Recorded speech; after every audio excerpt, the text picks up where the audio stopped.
Programang ito ay rated SPG. Striktong patnubay at gabay ng magulang ang kailangan. Maaaring may masiselang tema, lengguwahe, karahasan, sexual, horror o droga na hindi angkop sa mga bata.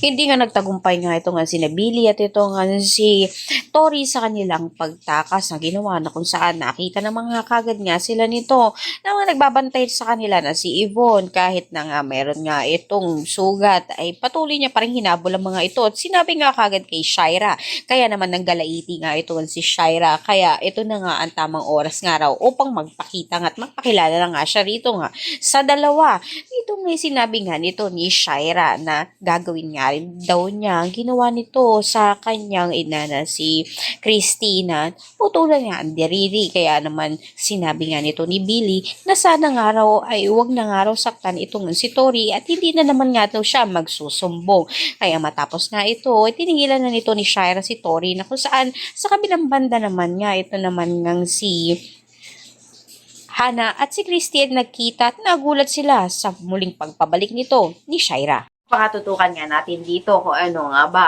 ang desisyon nga nito ni Shaira dito nga kina Tori. Posibilidad nga kaya ituloy niya ang gagawin niyang masamang balak kay Tori at ano nga kaya kahihinatnan. Na muling pagkikita nga nito nila Shaira, Hana at nito ni Christian. Lahat na yan abangan natin. Maraming salamat sa inyo.